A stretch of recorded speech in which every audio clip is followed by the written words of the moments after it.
Hi everyone, good evening to all. So आज के lecture में अपन प्रेसिडेंट को पढ़ेंगे, जो broadly the most important topic that are asking on alternative years, right. Like जिस टाइम प्रेसिडेंट का इलेक्शन हुआ है, जिस टाइम वाइस प्रेसिडेंट का इलेक्शन हुआ है, दे आर आस्किंग। अपन जैसे इस बार वीपी का इलेक्शन हुआ है, फोकस ज़्यादा उस पर करेंगे कि वीपी, बट पी से भी क्वेश्चन आते हैं, ठीक। अब देखो, सबसे इम्पोर्टेंट चीज़ क्या है जो अपने को अभी समझनी है। अभी तक हमारा पॉलिटी का बेसिक्स हो गया सारा, ठीक है। अपन ने प्रीएम्बल करा, उससे पहले जो कॉन्स्टिट्यूशनल असेंबली है उसको करा, स्टेट्स को करा, यूनियन को करा, देन एफआर करे, डीपीएसपी करे, फंडामेंटल ड्यूटीज़ करी, बेसिक स्ट्रक्चर का अमेंडमेंट करा। अभी तक अगर आपने रिवीजन सीट्स को नहीं गो थ्रू किया है तो प्लीज़ वहाँ जाके गो थ्रू कर लो, क्योंकि उनसे जो आपको हेल्प मिलेगी रिवीजन में उससे बढ़िया तरीका मुझे नहीं लगता कि रिवीजन का कुछ हो सकता है, मतलब शॉर्ट एंड सिंपल तरीके से। तो उसका जितना लाभ ले सकते हो ले लो। दूसरी चीज़ जो इम्पोर्टेंट है पॉलिटी में, इसके बियॉन्ड हम तीन डोमेन्स में पढ़ेंगे। First is your executive, second is your legislative and third is your judiciary, right. जैसे हम एग्जीक्यूटिव में इधर सेंटर में प्रेसिडेंट और वाइस प्रेसिडेंट दोनों पढ़ेंगे, ठीक है। फिर काउंसिल ऑफ मिनिस्टर पढ़ेंगे, ठीक है। एंड फिर प्राइम मिनिस्टर पढ़ेंगे। और ये same cheese will talk about in the states. Governor पढ़ेंगे, अब स्टेट में वाइस गवर्नर होता नहीं है तो अपना टाइम बच गया। एंड फिर आता है आपका सीएम और काउंसिल ऑफ मिनिस्टर। अब इससे होगा क्या, स्टेट और सेंटर में अपना पार्लियामेंट्री फॉर्म ऑफ डेमोक्रेसी है तो ब्रॉडली चीज़ें सेम है। लाइक प्रेसिडेंट और गवर्नर में ब्रॉडली सेम है, थोड़ा बहुत ऊपर नीचे। उससे होगा क्या, आपकी थॉट्स बहुत अलाइंड रहेगी, समझ रहे हो। अभी हम लोग क्या करते हैं, पहले प्रेसिडेंट पढ़ते हैं, फिर गवर्नर पढ़ते हैं, सॉरी फिर वीपी पढ़ते हैं, फिर काउंसिल ऑफ मिनिस्टर पढ़ते हैं, फिर अपना पार्लियामेंट पढ़ने लग जाते हैं, फिर जुडिशरी पढ़ते हैं। तो वो सिग्रीगेट होता है, पहले सेंटर का पढ़ते हैं फिर स्टेट का पढ़ते हैं। ऐसे मत पढ़ो, पहले स्टेट का सेंटर का एग्जीक्यूटिव पढ़ लो, फिर स्टेट का एग्जीक्यूटिव, पहले सेंटर की जुडिशरी सुप्रीम कोर्ट फिर हाई कोर्ट, पहले सेंटर का जो लेजिस्लेचर है जो अपना संसद है उसको पढ़ लेंगे, फिर स्टेट का लेजिस्लेचर पढ़ेंगे, राइट। तो इससे क्या होगा कि इंडिया में ब्रॉडली ये सेम है, थोड़ा बहुत ऊपर नीचे, लाइक गवर्नर और प्रेसिडेंट में ब्रॉडली चीज़ें सेम है, थोड़ा बहुत अपॉइंटमेंट का, थोड़ा बहुत बाकी सब चीज़ों का चेंज है। तो आपका क्या माइंड में क्लैरिटी होगी, तो हाँ प्रेसिडेंट में अपन ने ये पढ़ा और गवर्नर में ये थोड़ा बहुत चेंज है, तो गवर्नर को एक्स्ट्रा टाइम देके इतना पढ़ने की नीड नहीं होगी, ठीक है। तो आज अपन स्टार्ट करेंगे प्रेसिडेंट को। और जो भी आपका डाउट हो, मतलब इस सेशन के बाद में, तो आप या तो टेलीग्राम पे पूछ सकते हो या आप यहाँ पे कमेंट सेक्शन में पूछ सकते हो कि ये डाउट है या ये टॉपिक समझ नहीं है। मतलब मैं मेरी साइड से जितना भी एफर्ट हो सकता है इस पर्टिकुलर टॉपिक को समझाने के लिए करूँगा। एंड यूपीएससी क्या क्वेश्चन पूछती है उससे ट्राई करेंगे कि समझने की। और यूपीएससी ने पीवाई क्यूज में क्या पूछा है, will talk about that also. तो सबसे पहले स्टार्ट करते हैं, जो यूनियन एग्जीक्यूटिव है वो आपका है 52 से 78 में। आर्टिकल 52 से 78 में यूनियन एग्जीक्यूटिव है, जिसमें प्रेसिडेंट है, वाइस प्रेसिडेंट है, काउंसिल ऑफ मिनिस्टर है और प्राइम मिनिस्टर है, ठीक है। यूनियन का एग्जीक्यूटिव, इसके साथ साथ में अपन स्टेट्स का भी एग्जीक्यूटिव पढ़ेंगे ताकि आपका स्टेट वाला एग्जीक्यूटिव भी क्लियर हो जाए, ठीक है। अब इंपॉर्टेंट चीज़ है कि यूनियन एग्जीक्यूटिव में आएगा क्या, ठीक है। जो आपका यूनियन एग्जीक्यूटिव है उसमें क्या है, प्रेसिडेंट है, ठीक है। President is the nominal head of the state. Head of the state मतलब इंडिया एज ए कंट्री का हेड नॉमिनल कौन है, प्रेसिडेंट। और रियल कौन है, prime minister. He is the head of the government. कल को जो एनडीए की सरकार बनी है उसके हेड कौन है, मोदी जी। लेकिन हेड ऑफ द स्टेट, पूरी कंट्री का हेड कौन है, प्राइम प्रेसिडेंट ठीक है। अब कंसिस्ट ऑफ, एक तो आपके प्रेसिडेंट साहब है पहली चीज, किसमें, इसमें यूनियन एग्जीक्यूटिव में, ठीक है। दूसरे हैं वाइस प्रेसिडेंट। अब इनको, ये है यूनियन का एग्जीक्यूटिव। अपन स्टेट के एग्जीक्यूटिव पे भी पढ़ेंगे इसी वीडियो के बाद में। पहले स्टेट के एग्जीक्यूटिव की वीडियो आएगी, फिर स्टेट का वो आएगा आपका, सॉरी सेंटर का आएगा आपका लेजिस्लेटिव, फिर सेंटर का सॉरी स्टेट का लेजिस्लेटिव, फिर सेंटर का जुडिशरी और फिर स्टेट की जुडिशरी, ठीक है। तो ये सारी चीज़ें वहाँ पे भी पढ़ेंगे। तो यूनियन एग्जीक्यूटिव में सबसे पहले प्रेसिडेंट आ गया, वाइस प्रेसिडेंट आ गया, प्राइम मिनिस्टर आ गए और काउंसिल ऑफ मिनिस्टर आ गई। ये तो सबको पता है, लेकिन एक चीज़ ध्यान रखना कि attorney general is also the part of union executive.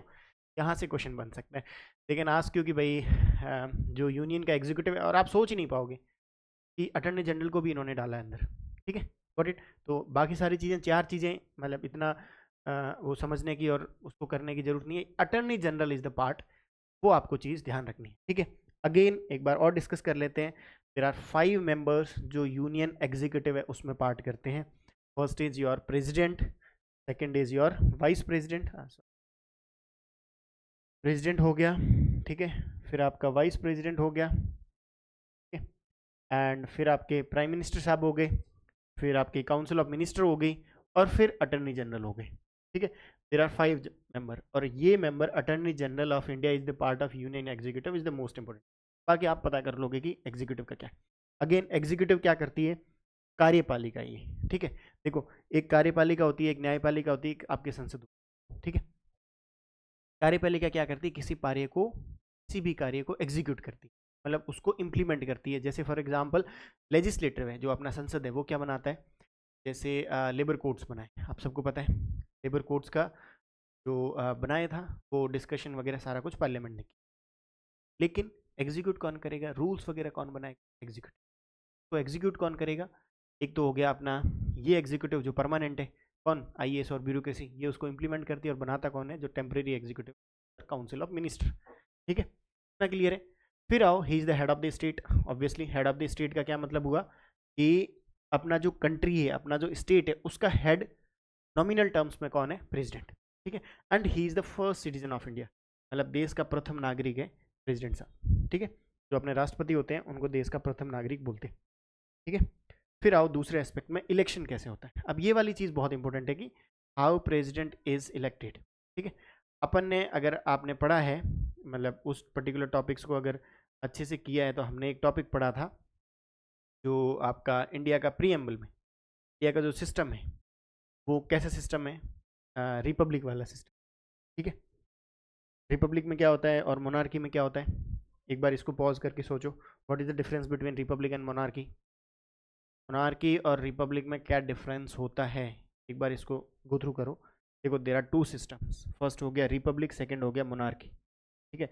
Republic में क्या होता है, हेड ऑफ द स्टेट जो होता है वो आपका इलेक्टेड होता है बाय द पीपल। पीपल का क्या मतलब है, यहाँ पे सिंपली उनका कहने का मतलब ये है कि सारे लोग यहाँ पे पार्टिसिपेट कर सकते हैं। India is the Republican democracy, ठीक है। तो पीपल, अब इंडिया में क्या होता है, डायरेक्टली पीपल नहीं करते, लेकिन they are indirectly participant of this. क्यों इनडायरेक्टली, क्यों, हम चूज करते हैं एमएलए और एमपी को, we are choosing MLA for the state, MP for the मतलब सेंटर, ठीक है। अब ये मिलके आपको चूज करेंगे इनडायरेक्टली किसको, पी को। India follows the system of Republic, जहाँ पे प्रेसिडेंट आपका इलेक्टेड होता है बाय द पीपल ओनली, ठीक है। लेकिन जो यूके है वो क्या करता है, मोनार्कियल सिस्टम। मोनार्कियल सिस्टम का क्या मतलब हुआ, जो हेड ऑफ द स्टेट है, वहाँ का जो प्रेसिडेंट है वो हेरिडेटरी होता है। जैसे अगर आपके फादर साहब अगर प्रेसिडेंट थे तो आप प्रेसिडेंट होते, ठीक है। इंडिया में ऐसा सिस्टम नहीं है, इंडिया में कोई भी बन सकता है इस पर्टिकुलर। देखो इसका एक सिग्निफिकेंस क्या है, फिलोसफिकल और पॉलिटिकल सिग्निफिकेंस क्या है, head of the state can be anyone, मतलब कोई भी बंदा हेड ऑफ द स्टेट बन सकता है। द्रौपदी मुर्मू बन सकती है, कोई भी, लेडी हो, मेल हो, फीमेल हो, किसी भी कास्ट का, किसी भी क्रीड का, किसी भी रिलीजन का, anyone can be prime minister of India.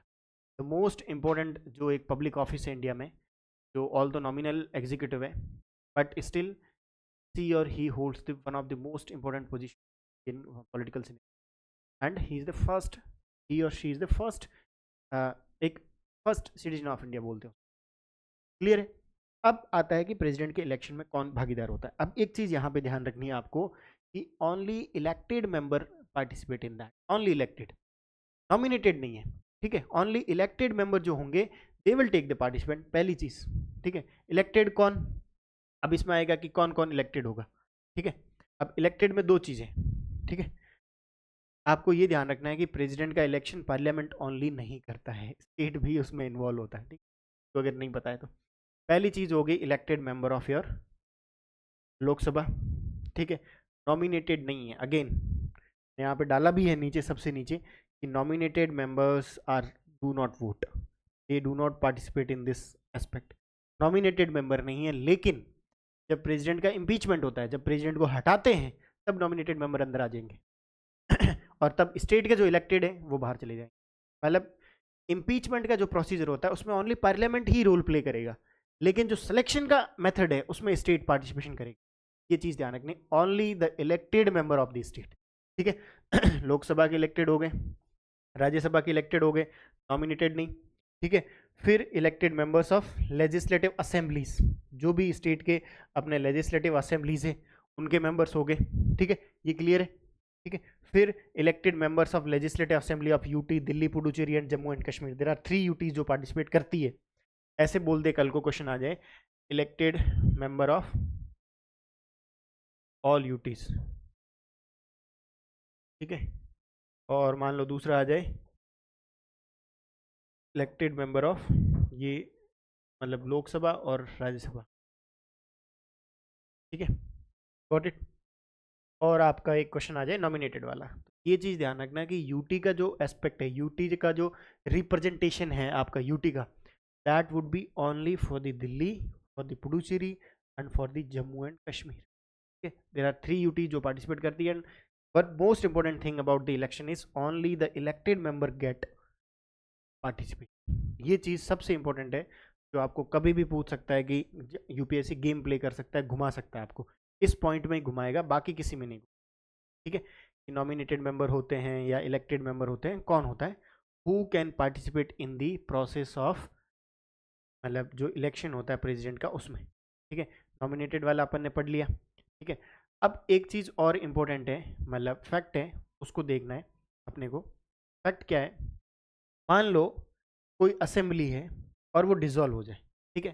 देखो एक बार पढ़ते हैं, assembly is dissolved, the members cease to be qualified to vote in the presidential election even if fresh elections to the dissolved assembly are not held before the presidential elections। मान लो राजस्थान की assembly आज dissolve हो जाए, ठीक है, और 3-4 दिन बाद प्रेसिडेंट का election, they will not be the part of that collegium system, that electoral rule में वो पार्ट नहीं होंगे। अगर आपकी लेजिस्लेटिव असेंबली डिसॉल्व हो गई है तो you can't be participate, you can not participate in the election of president, ठीक है। क्लियर है। एक चीज़ है जो आपको बतानी थी कि अलग से, ठीक है, इतना हो गया। फिर आओ आप, हाँ, एक इसके इन सब के मतलब बियॉन्ड एक जो सबसे इंपॉर्टेंट आता है, एक तो चीज़ हो गई कि आपका भाई कौन पार्टिसिपेट करेगा, ये अब सबका क्लियर है। Only elected member of the legislative assembly and जो आपकी एमपी है, राज्यसभा है, उनके ही मेंबर पार्टिसिपेट करेंगे, and that too only elected, nominated नहीं, ठीक है। अब एक इसके अलावा एक इंपॉर्टेंट चीज़ क्या आती है, इंपॉर्टेंट चीज़ ये है कि आप कैसे डिसाइड करोगे, क्या फैक्टर इन रखोगे, या क्या मान लो आप वो करोगे, एस्पेक्ट तय करोगे कि भाई किसका कितना शेयर है, ठीक है, कितना, कैसे डिसाइड करोगे वैल्यू ऑफ वोट। तो जो एमएलए की वैल्यू है और जो आपकी एमपीज की वैल्यू है वो डिफरेंट होगी, ठीक है, पहली चीज़। दूसरी चीज़ क्या है, अपन डिसाइड करेंगे एमएलए के वोट की वैल्यू क्या होगी, ठीक है। मैंने फॉर्मूला नहीं डाला, I am letting you know the formula. Formula क्या है, आपकी टोटल पॉपुलेशन, टोटल पॉपुलेशन जितनी भी है आपकी, total population of your state, ठीक है, जितनी भी पॉपुलेशन है टोटल, अपॉन, अपॉन क्या होगा, आपके टोटल एमएलए, ठीक है, क्लियर है। जितनी भी पॉपुलेशन है उसमें टोटल एमएलए हो गए into 1/100। This is the standard formula. इस फार्मूले का यूज करके अपन क्या करेंगे, हर स्टेट के एमएलए की एक वैल्यू निकाल देंगे। अब मेरे को एक नॉर्मल बात बताओ, ये तो एक फार्मूला हो गया, ठीक है। इस फार्मूले से क्या इंडिकेशन होता है, लेट से फार्मूले का मैं रखता हूँ, एक बार इधर इस साइड देखना, लेफ्ट हैंड साइड। लेट से राजस्थान है, उसकी पॉपुलेशन है 6000, और ये जो पॉपुलेशन कैलकुलेट होगी ये किस सेंसस के बेसिस पे, 1971, ठीक है, गॉट इट, ठीक है। ये चीज़ ध्यान रखना, ये फैक्ट है। मान लो राजस्थान की पॉपुलेशन 6000 नहीं, अपन 60,000 ले लेते हैं, ठीक है। और एमएलए हैं आपके यहाँ पे 30 इंटू 1/1000। ये एक जो राजस्थान का जो एमएलए है, उसकी एक एमएलए की कैपेबिलिटी, एक एमएलए की वैल्यू आ जाएगी, क्लियर है ना, एक एमएलए की वैल्यू आ जाएगी, ओनली एक, ठीक है। अब देखना कितनी आती है, इसको और आप इसको हटा दो, ठीक है, इन 3 को इन 3 से हटा दो, आपका कितना आया, 2। मतलब एक एमएलए राजस्थान का, उसकी वैल्यू कितनी पड़ेगी, 2, 2 पॉइंट उसकी वैल्यू है। मतलब जो राजस्थान के 30 एमएलएज हैं उनकी टोटल वैल्यू कितनी होगी, 60। ये राजस्थान का है, ओनली राजस्थान, ठीक है। एक मैं और एग्जांपल देता हूँ, ठीक है, इस फॉर्मूले को मैं हटा रहा हूँ, एक बार देख लो, total population of the states and total MLA जितने भी है इनटू 1/1000, और सेंसस कौन सी कैलकुलेट होती है, 1971। ठीक है, अब एक बार देखो दूसरा एस्पेक्ट क्या है। मान लो एक और स्टेट्स है जैसे एमपी है, उसकी पॉपुलेशन है 12,000, हो गई 12,000, हाँ 12 नहीं 1,20,000 कर लेते, ठीक है, अपॉन उसके वहाँ पे एमएलए है मान लो 60 एमएलए हो जाएगी, मान लो उसके 60 एमएलए। अब क्या होगा, ये 60 एमएलए हो गए इंटू 1/100। देखो इस फॉर्मूले को मैं क्यों फोकस देके समझा रहा हूँ, 2 बार इन्होंने क्वेश्चन पूछ चुके हैं कि भाई एमएलए और एमपीज के वोट के डिफरेंस क्या होते हैं, और ये बहुत बहुत टेक्निकल है, इसलिए हम using the example to let you know कि क्या वैल्यूज आएंगी। ठीक है, ये है आपका मान लो एमपी का एक सिनेरियो कि ये आपका एमपी का बन रहा है, मतलब एमपी क्या, MP state not member of parliament, Madhya Pradesh का अपन डिस्कस कर रहे हैं। ठीक है, आपने क्या किया, इसको कटाया, ये 3 जीरो हो गए। ठीक है, अब आपका आ गया 12 और 6। अब हमने यहाँ पे एक क्या चीज़ करी थी, मतलब एक बार मैं इसको मतलब करवा देता हूँ फिर अपन देखते हैं। ठीक है, हमने क्या चीज़ करी कि वैल्यू ऐसी ली है कि उसकी वजह से क्या हो रहा है, एक एमएलए की यहाँ पे भी 2 वैल्यू आ रही है, और इतना होगा नहीं, एक बार मैं दूसरे को ले लेता हूँ क्योंकि इतना क्लियर होगा नहीं। मान लो 1,20,000 है, ठीक है, और मेंबर ऑफ जो आपके वो है मेंबर है वो 30 है। ठीक है, एक्चुअली ये वेरी करेगा, मतलब पॉइंट इज दैट, ठीक, 30 है, ये से ये हट गया, ये 3 जीरो से ये 3 जीरो, 12 में 3 का भाग दोगे तो यहाँ पे एमएलए की जो वैल्यू आएगी दैट वुड बी 4। मतलब ये 3 जो एमएलए है, इन तीनों की वैल्यू आ गई आपकी कितनी, 4। भाई 3 नहीं सॉरी 30 की वैल्यू, तो टोटल जो एमपी की वैल्यू है, मतलब एमपी के एमएलए की वैल्यू है वो है 120, और हर इंडिविजुअल एमएलए की वैल्यू इक्वल है। क्लियर है ना, हर इंडिविजुअल एमएलए की वैल्यू इक्वल है, 3 3 कोई भी उठा लो सबकी 3, लेकिन राजस्थान में क्या था, सबकी 2 2 2 2। तो अब इससे क्या इन्फर कर सकते हैं, स्टेट टू स्टेट एमएलए के वोट वेरी करेंगे। क्लियर है, राजस्थान का 2 है, एमपी का 3 हो सकता है, किसी और का क्या पता पॉपुलेशन, मान लो एक और सिनेरियो देखते हैं। ठीक है, एक और सिनेरियो आपका हो गया, मान लो किसी एक कोई स्टेट है जैसे आपका उत्तराखंड हो गया। ठीक है, उत्तराखंड की टोटल पॉपुलेशन मान लो 15,000 है। ठीक है, 15,000 पॉपुलेशन है, और वहाँ के एमएलए हैं आपके 15। ठीक है, ठीक है, और 15 नहीं, अपन एक काम करते हैं 1.5 लाख मान लेते, ये 1000, ये 3 से ये 3 गए, और 15 से ये 15 गया, 1, कितना बचा है, एक एमएलए की वहां पे वैल्यू है 10, इसमें उत्तराखंड में, मान लो एक इमेजनरी है, ये हाइपोथेटिकल है, रियल नहीं है। ठीक है, अब क्या हुआ, उत्तराखंड की वैल्यू इज डिफरेंट, बट ये उत्तराखंड के अंदर हर एमएलए की वैल्यू सेम है। भाई इतना क्लियर है ना कि स्टेट वाइज डिफरेंसेस है, बट स्टेट वाइज स्टेट के मतलब अंदर जो एमएलए है ना उनका डिफरेंस नहीं है, स्टेट वाइज अलग है, राजस्थान के एमएलए की वैल्यू अलग है, उधर की आपकी यूपी की अलग है, एमपी की अलग होगी, ऑल दैट। ठीक है, होपफुली ये सारी चीज़ें क्लियर है, और 1971 वाली सेंसस को यूज़ करते हैं। ठीक है, एक चीज़ क्लियर हो गई। ठीक है, अब आओ दूसरी चीज़, क्या दूसरी चीज़ है, ये तो हो गया अपने एमएलए के इलेक्शंस के। ठीक है, अब आएगी दूसरी, एमपी का इलेक्शन क्या होता है।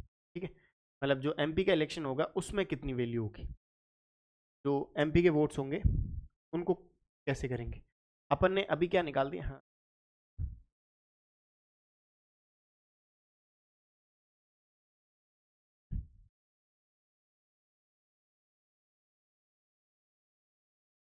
जो एमपी का इलेक्शन है, मतलब जो प्रेसिडेंट का इलेक्शन है, अपन ने उसके समझ लिए, स्टेट्स के समझ लिए, अब अपन प्रेसिडेंट के उसके एमपीज के वोट की वैल्यू समझेंगे। ठीक है, अब एमपी में क्या होता है, फॉर्मूला ध्यान रखना है। पहला चीज होगी total value of all MLAs of all state, जितनी भी वैल्यू आई है, मान लो आपने उत्तराखंड की कैलकुलेट करी, राजस्थान की कैलकुलेट करी, एंड लेट से उनके सबकी वैल्यू आई 1 लाख, अपन सारा हाइपोथेटिकल कर रहे हैं। ठीक है, total value of all the MLA of all the state, and नीचे आएगा टोटल इलेक्टेड मेंबर एमपी। ठीक है, टोटल इलेक्टेड एमपी। ठीक है, टोटल इलेक्टेड एमपी मान लो आप 1000 है। एक देखो इमेजनरी, अगेन टेलिंग यू ये सारी कुछ इमेजनरी ले रहा हूँ, अपन रियल लाइफ में नहीं निकाल रहे। ठीक है, फिर ले ली मान लो 1000 एक टोटल है अपने जो इंडिया में है एमएलए, सॉरी एमपीज है, अभी 750 के आसपास बैठेंगे, 250 ही है और 543 अगर वैकेंट वगैरह है। एक एग्जाम्पल ले लेते हैं, 750 तक बैठते हैं, लेकिन अपन हाइपोथेटिकली 1000 ले रहे, तो कितना हो गया, ये आ गया 10। ये जो 10 आया है ना, 10 is the value of MP. तो मैं ये बोल सकता हूँ कि सारे एमपीज की वैल्यू सिमिलर रहेगी, भले वो लोकसभा का हो भले राज्यसभा का हो। क्लियर है?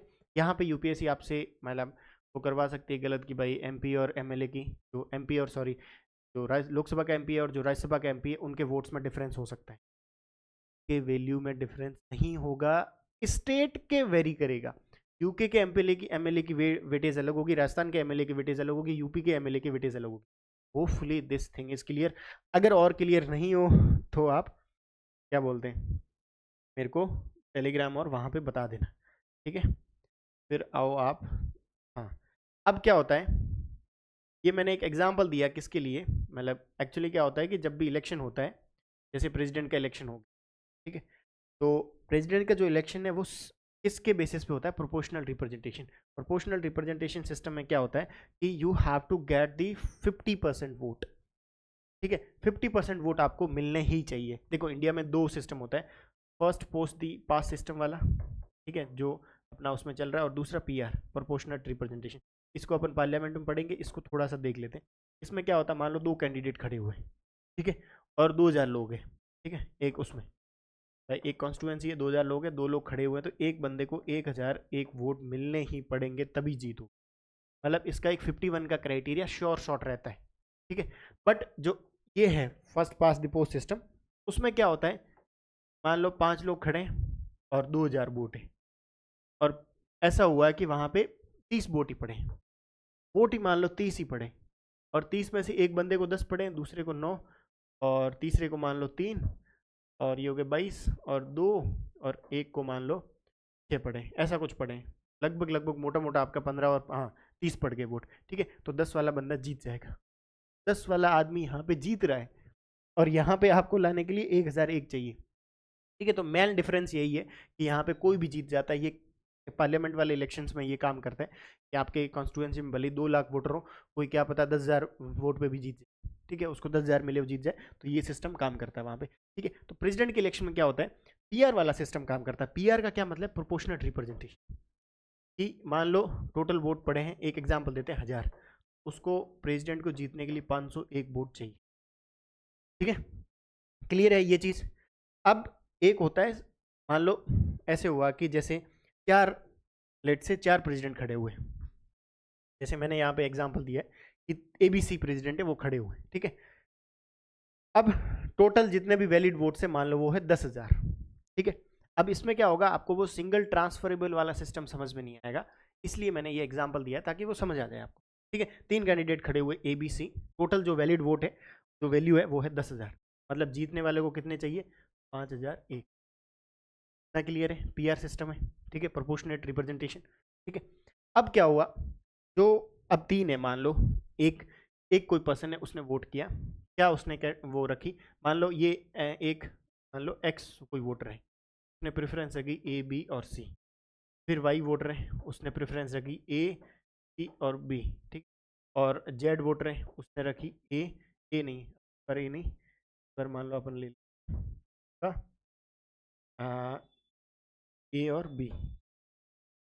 ठीक है, ये एक 3 प्रेफरेंस है, ये समझ में आ गया ना। प्रेफरेंस मान लो 3 बंदों ने अलग अलग प्रेफरेंस रखी इन तीनों लोगों के लिए।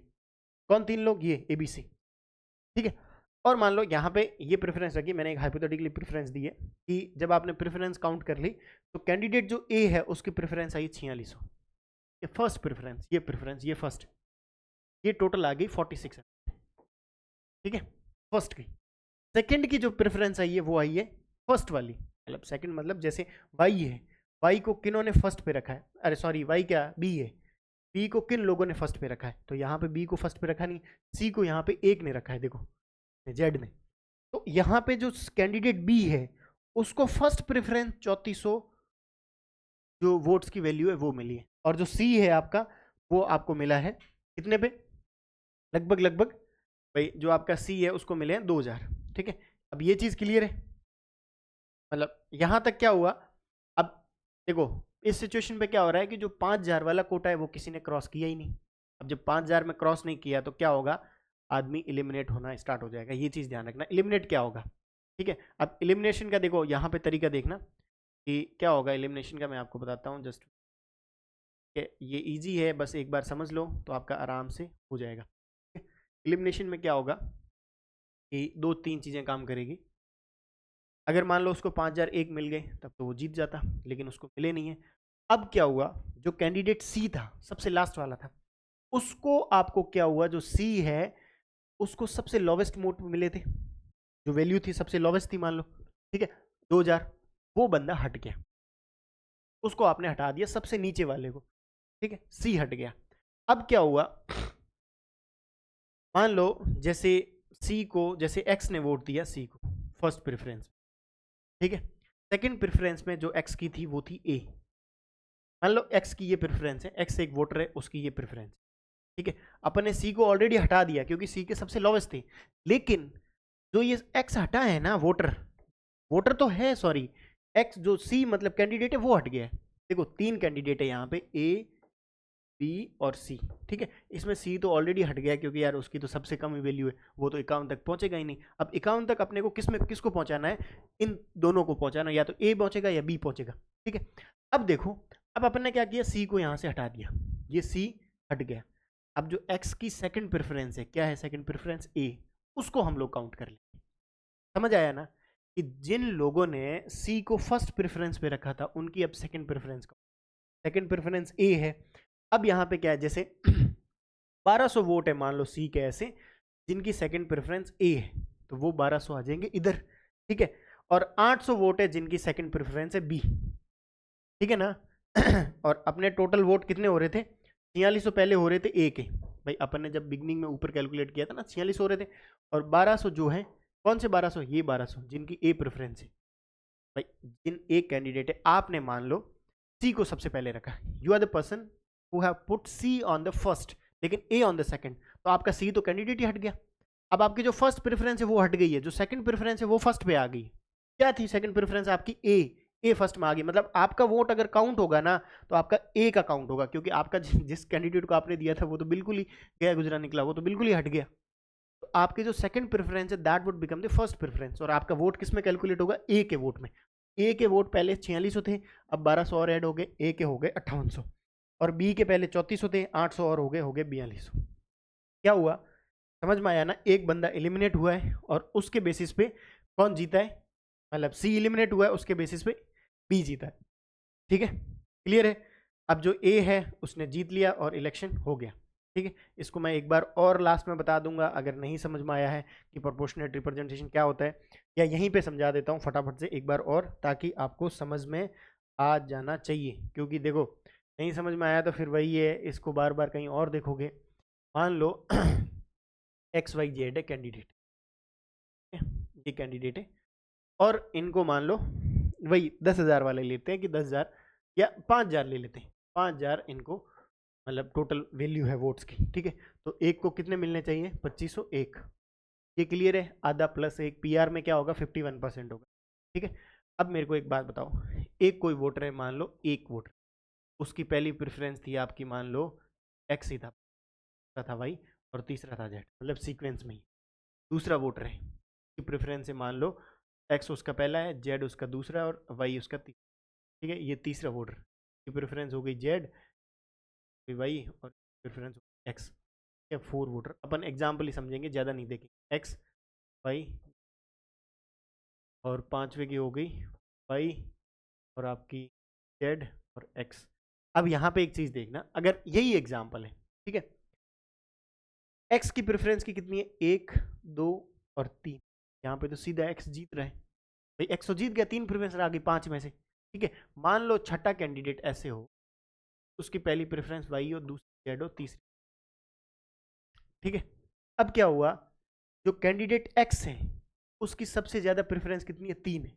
ठीक है, तो एक बार मैं x के आगे 3 लिख देता हूँ। ठीक है भाई, x की 3 है, y की फर्स्ट प्रेफरेंस कितनी है, 1। ठीक है, y को फर्स्ट प्रेफरेंस पे, सॉरी ये नहीं ये है, हाँ y की है 2, तो आपका y हो गया 2, और x जो z रखा है, z आपका है 1, z की जो फर्स्ट प्रेफरेंस है वो है 1। मतलब अभी यहाँ पे कोई जीता नहीं है, तो सबसे ज़्यादा कम प्रेफरेंस कितनी है, z की, तो z हट गया। मतलब जो जेड हट गया ना, जेड कहाँ पे था, 3 पे था। देखो 3 था ना, जो तीसरा नंबर का जो वोटर था ना, उसकी जो जेड वाली प्रेफरेंस है अब वो हट जाएगी, वो शिफ्ट हो जाएगी वाई में। मतलब वाई के पास में एक और आ जाएगा, वाई के हो जाएंगे 3। अब भी गेम नहीं बैठ रहा है। ठीक है, ये तो सिचुएशन ऐसी है, मतलब जब रियल वोटर होते हैं तब ये सिचुएशन बैठ जाती है कि यहाँ पे तो 6 वोट ही अपने लिए। ठीक है, तो उसके हिसाब से वो बैठ जाएगा यहाँ पे। मतलब एक छोटा सा आपको नॉर्मल एस्पेक्ट दिया है कि भाई कैसे कैसे करना है, कैसे कैसे होता है। ठीक है, तो जो उसकी सेकंड प्रेफरेंस थी वो काउंट होगी। ठीक है ना, ये एक हाइपोथेटिकल एग्जांपल है, और 5-6 वोटों से वो होता नहीं। ठीक है, मतलब एक ज़्यादा देखते हैं वोट। और अगर मान लो इसका ऐसे होता, तो मैं एक बार चेंज करता हूँ, तो अगर आपको वो क्लियर करना है, मान लो इसकी सेकंड प्रेफरेंस एक्स होती है और थर्ड वाई होती है। जो तीसरा वोटर है उसकी सेकंड प्रेफरेंस क्या होती, जेड एक्स और वाई। ठीक है, तो उसकी सेकंड प्रेफरेंस क्या बैठती, एक्स। एक्स के हो जाते 4 और इसके हो जाते 2, तो आपका 4 जीत जाता। एक्चुअली ये होता है, मतलब उस टाइम में, रियल टाइम में ये होता है। ठीक है, क्लियर है।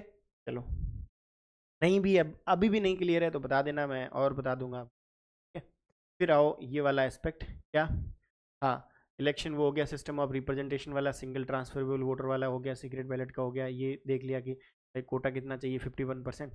अब आते हो क्वालिफिकेशंस वगैरह क्या चाहिए। ठीक है, तो एक बार देख लेते हैं कि क्या प्रेसिडेंट की इलेक्शन के लिए क्वालिफिकेशन चाहिए, क्योंकि क्वेश्चन थोड़ा इंपॉर्टेंट है। ठीक है, क्वालिफिकेशन क्या चाहिए। ठीक है, पहली क्वालिफिकेशन क्या है, he should a citizen of India. Citizenship वाला पढ़ा था अपन ने, देखा था इंडिया में, इंडिया का जो सिटीजन है वो ही प्रेसिडेंट बन सकता है। ठीक है, पहली क्वालिफिकेशन हो गई कि ही should be the citizen of India.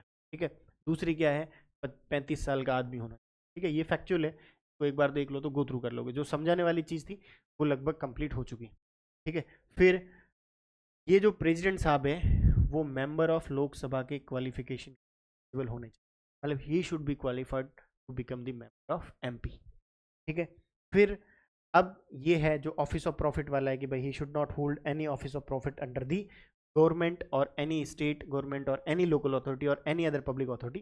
ठीक है, ये ऑफिस ऑफ प्रॉफिट के वो नहीं होने चाहिए, मतलब कोई भी ऐसा कोई ऑफिस नहीं होना चाहिए इनके पास में तो प्रॉफिट वगैरह आता हो। ठीक है, he should not be the, मतलब hold any office of profit. तो 4 ब्रॉडली है, एक सिटीजन, एक 35 साल, एक लोकसभा, एक ऑफिस ऑफ प्रॉफिट। ठीक है, अब जो सिटिंग प्रेसिडेंट होगा या वाइस प्रेसिडेंट होगा या गवर्नर होगा या मिनिस्टर ऑफ यूनियन होगा, these are not deemed to hold any office of profit and hence qualified. मतलब कोई एमपी है, वो एक आपका मान लो मिनिस्टर हो गया आपका, यूनियन का, स्टेट का हो गया, या गवर्नर हो गए या वीपी हो गए, they will not fall into the criteria of office of profit, तो वो लोग इलेक्शन लड़ सकते हैं। ठीक है, these are the qualities, the are sorry qualifications जो इंपॉर्टेंट है, पर इनको और गो थ्रू कर लेना। मतलब फैक्चुअल है कि 35 साल का होना चाहिए, प्रेसिडेंट साहब 35 साल के होने चाहिए। ठीक है, और सिटीजन ऑफ इंडिया होने चाहिए।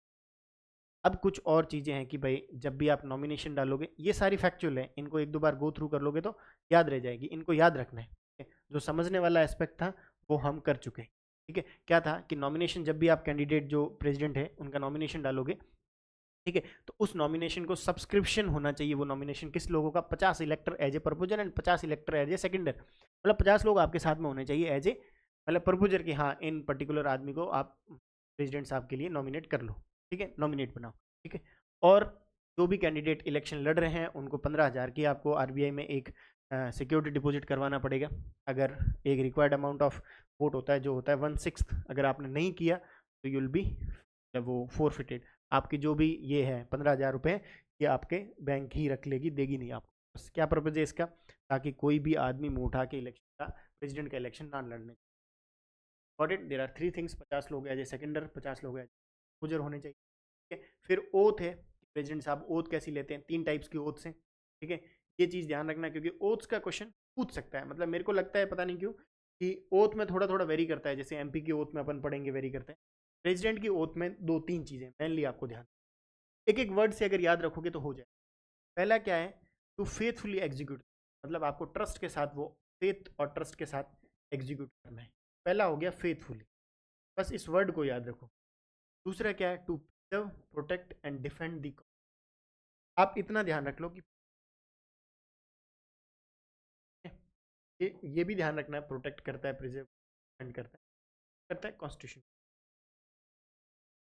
और तीसरा, devote himself to the service and wellbeing, एक ध्यान रख लो, ठीक है। अब देखो, इसको याद रखने के लिए क्या करना, देयर आर थ्री थिंग्स। पहली चीज देखो इधर, बस कीवर्ड्स ही ध्यान रखना, आपका क्वेश्चन निकल जाएगा, ठीक है। ओनली कीवर्ड्स कौन से, एक तो फेथफुली क्या करेगा वो, कॉन्स्टिट्यूशन सॉरी अपनी सर्विस है एग्जीक्यूट। दूसरा जो वर्ड याद रखना है प्रिजर्व, जब भी आपको प्रिजर्व याद मतलब एक याद आ जाएगा तो आपको साइड बाय साइड ये भी याद आ जाएगा, protect and defend the constitution, ठीक है। और तीसरा जो आपको करना है that is devotion, service and wellbeing of, devotion and FDP, कुछ भी याद रखो, तीन वर्ड्स याद रखने कि फेथफुली, प्रिजर्व एंड डिवोशन। अब जब क्वेश्चन आएगा क्या करना, तीनों के वर्ड्स के बेसिस पे एलिमिनेट, कि अब इन तीनों के वर्ड्स के बेसिस पे आ जाएंगे कि फेथफुली एग्जीक्यूट करते हैं, प्रिजर्व करते हैं, प्रिजर्व के बाद में आपको प्रोटेक्ट एंड डिफेंड आ जाएगा, और डिवोशन मतलब आप डिवोटी के रूप में काम करोगे, और आप अपना जो भी सर्विस एंड वेलबींग है लोगों के लिए, वो अपना आप टाइम दोगे, service of the others is your, ठीक है। There are three things that you need, ठीक है। ये सारी रिवीजन सीट्स जाएगी आपको, एक बार देख लेना। और प्रेजेंट से आपको ओथ कौन दिलाते हैं, सीजीआई दिलाते हैं या senior most, oath vice president नहीं दिलाता है, ये नहीं कि आप भूल जाओगे, हाँ वाइस प्रेसिडेंट साहब इनको दिलाते हैं, ओथ दिलाता है ऑफ इंडिया। अगर वो नहीं है चीफ जस्टिस ऑफ इंडिया तो सीनियर मोस्ट जज होंगे, वाइस प्रेसिडेंट को वो रेजिग्नेशन देता है, ठीक है।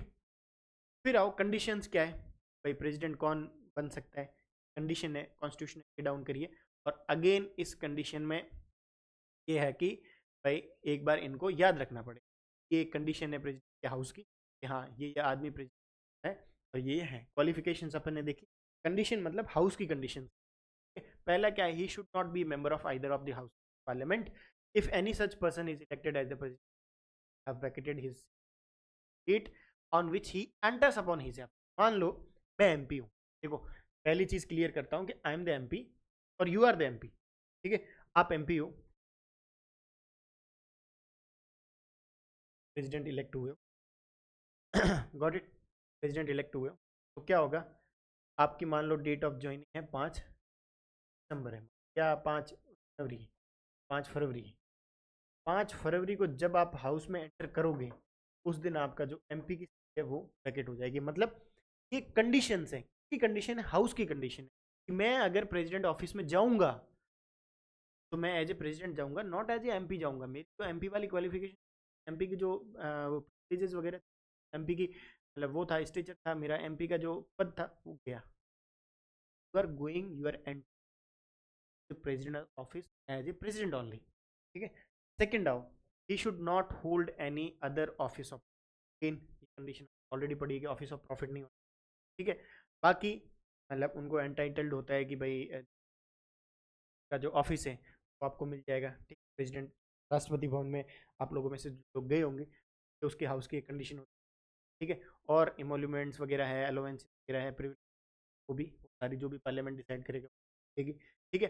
एंड जो भी इनकी इमोल्यूमेंट्स हैं, जो भी इनके भाई अलोवेंसेज है, जो प्रिविलेजेस हैं, they can not be dismissed during his term of office. मतलब मैं चला गया हूँ, मान लो आप एक एज ए प्रेसिडेंट बन के जा रहे हो, आपके जो भी अलोवेंसेज है, जो भी आपके इमोल्यूमेंट्स हैं, वो क्या नहीं होगा, तो पार्लियामेंट डाउन नहीं, उनको कम नहीं कर, ठीक है। ये बेसिक चीज़ें हैं मतलब, पर इनको और देख लेना, इस समझने वाला इतना ज़्यादा कुछ है। और यहाँ से क्वेश्चन आने की प्रोबेबिलिटी कम है। यहाँ से क्वेश्चन बन सकता है कि क्या क्या privilege, important thing about the president is privileges, कौन प्रिविलेजेस में ध्यान रखना कि क्रिमिनल एक्ट में देखो, अगर प्रेसिडेंट ने मान लो कोई क्रिमिनल प्रोसीडिंग चल रही, मान लो कुछ क्राइम कर दिया, तो he will not be arrested, he can not be arrested और इम्प्रिजन, तब ना तो उनको जेल में डाल सकते हो, ना उनको अरेस्ट क्रिमिनल एक्ट के लिए। लेकिन अगर उन्होंने सिविल एक्ट कुछ किया, सिविल क्राइम किया, यहाँ पे दो डिफरेंसेस है। सिविल क्राइम किया है तो आप 2 मंथ का नोटिस को आप मतलब जो भी प्रोसीडिंग्स होता है वो अगेंस्ट कर सकते हो। क्लियर है? क्रिमिनल में कुछ नहीं, सिविल में यहाँ से क्वेश्चन बन सकता है, क्रिमिनल प्रोसीडिंग, सिविल प्रोसीडिंग। फिर आओ एक जो टर्म्स है तो आपकी ये है एमपी वगैरह कैसे होता है तो एक बार डिस्कस। टर्म में क्या है, 5 साल एक टेन्योर होता है प्रेसिडेंट साहब का इंडिया में। 5 साल जब आप एंटर करे हो, as he enters upon his office, आप आज अपॉइंट हो गए हो, 1 महीने बाद एंटर कर रहे हो, तो आपकी जो 5 साल की कैलकुलेशन बाद होगी। ठीक है? रेजिग्नेशन आप किसको दोगे? वाइस प्रेसिडेंट को। लेकिन ओथ आपको कौन दिलाएगा? सीजी। ठीक है? और इम्पीचमेंट प्रोसीजर अपन पढ़ेंगे कि इनको चाहे तो इम्पीचमेंट के थ्रू हटा सकते हो। ठीक है? और क्या हो सकता है, अगर मान लो आपके 5 साल हो गए पूरे, तो 5 साल के बाद में भी आप ऑफिस में रह सकते हो अगर इलेक्शन नहीं हुए हैं कंप्लीट टिल, तो भी उनका सक्सेसर है वो जब तक ऑफिस को चार्ज है उसको एज्यूम ना। ठीक है? और री इलेक्शन आप कितने भी टाइम मतलब इंडिया में प्रेसिडेंट बन सकते हो। यूएस में क्या है कि आप 2 बार बन सकते हो, ट्रम्प दोनों बार बन गए, अब नहीं बन, मतलब ट्रम्प का लास्ट प्रेसिडेंशियल वो टेन्योर है, उसके बाद में he can not be A president of US. ठीक है? इंडिया में। ठीक है? Got it? ये कुछ बेसिक चीज़। 5 साल का आपका टेन्योर रहेगा, वीपी को आप रिजाइन दे सकते हो, इम्पीचमेंट में सॉरी इम्पीचमेंट हो सकता है आपका अगर आपको हटाना है तो। और 5 साल के बाद आप रह सकते हो। क्यों रह सकते हो? क्योंकि एक कंटिन्यूटी के लिए, भाई जब तक दूसरा प्रेसिडेंट आता है तब तक मैं ऑफिस में रहूँ। ठीक है? और इलेक्शन भी हो सकता है, कितनी बार भी आप बन सकते हो। फिर आता है the most important thing about the president. ठीक है? कि कैसे प्रेसिडेंट की इम्पीचमेंट होती है, ये तो थोड़ा सा देख लेते हैं। आर्टिकल कौन सा है? 61 के अंडर है। आर्टिकल इतना स्टेट ये इतना नहीं पूछे, लेकिन अपने को ये ध्यान रखना है कि हाँ एक कौन से आर्टिकल में है। और ग्राउंड क्या हो गया? ग्राउंड है आपका वायोलेशन ऑफ द कॉन्स्टिट्यूशन। अब ये कहीं से भी डिफाइंड नहीं है कि भाई वायोलेशन का क्या मतलब हो, क्या आपने वायोलेट किया। अपने ओथ में पढ़ा है ना कि you have to preserve, you have to protect and you have to defend the constitution. मतलब देयर आर 3 टर्म्स तो आपको करनी पड़ेगी, आपको प्रिजर्व करना पड़ेगा, आपको प्रोटेक्ट करना पड़ेगा, आपको डिफेंड करना पड़ेगा। अगर उनको लगा किसी को नहीं प्रेसिडेंट साहब कॉन्स्टिट्यूशन को वायलेट कर रहे हैं तो आप पे हो जाएंगे इम्पीच चार्जेस लग जाएंगे और यू विल बी। ठीक है? अब क्या होता है, इम्पीचमेंट का जो इनिशिएशन होता है वो दोनों सदन में होता है, स्टेट में नहीं हो सकता है। एमपी जो अपना राज्यसभा है, लोकसभा है, उसमें इनिशिएट हो सकता है। ठीक है? अब प्रोसेस क्या होता है उसका, ये बस एक बार इसको गो थ्रू करना है, एक बार समझ में आ गया तो आपको आराम से समझ में आ जाएगा। ठीक है? प्रोसेस क्या होता है, आपको 14 दिन का एक नोटिस देना पड़ेगा। ठीक है? नोटिस दे दिया। ठीक है? और notice 1/4 of the members sign करने चाहिए। 1/4 कितना? 400 लोग हैं तो 100 लोग उसमें चाहिए नोटिस। ठीक है? आपने क्या दिया, 14 दिन का प्रायर नोटिस दे दिया और at least 1/4 of the total members of the house signed होना दैट नोटिस। ठीक है? फिर क्या हुआ, अब मान लो एक हाउस से हाउस में आया। ठीक है?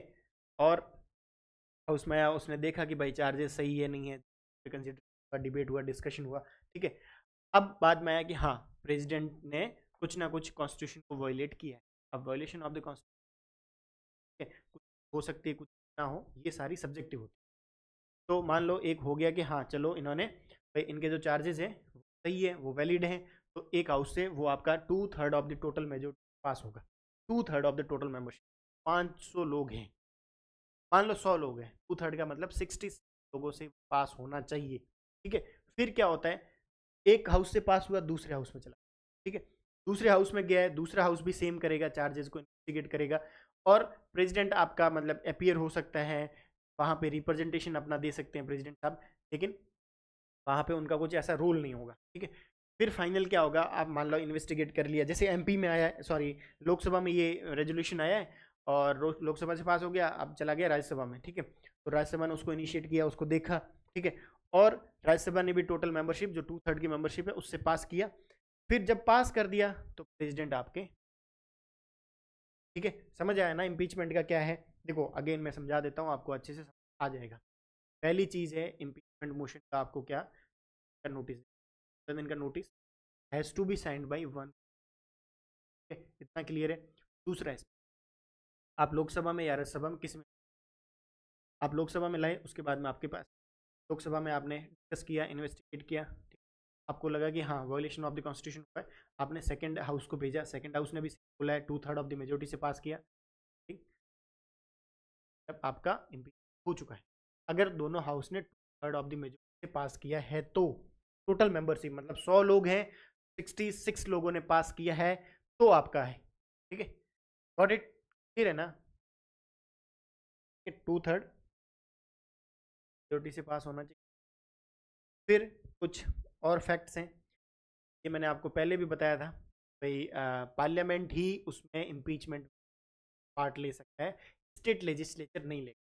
अब पार्लियामेंट में ले रहा है मतलब पार्लियामेंट के nominated member can also take the part the impeachment proceeding, लेकिन इलेक्शन में नहीं लेंगे, ये चीज़ ध्यान रखना। इलेक्शन इंपॉर्टेंट होता है, स्टेट की भी पार्टिसिपेशन है, लेकिन बार बार स्टेट्स को तंग कर रहे हो भाई, इम्पीचमेंट हम खुद ही कर देंगे, ठीक है, नॉमिनेटेड मेंबर हो जाएंगे।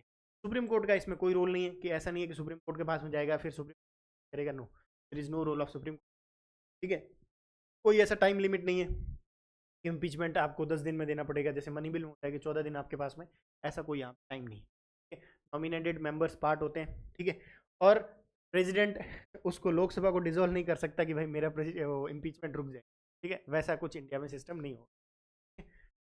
फिर अब हाँ, अब एक और इम्पोर्टेंट चीज़ आती है, मान लो देयर इज ए वैकेंसी, ठीक है, और यहाँ पे बस एक दो चीज़ें आपको समझनी पड़ती,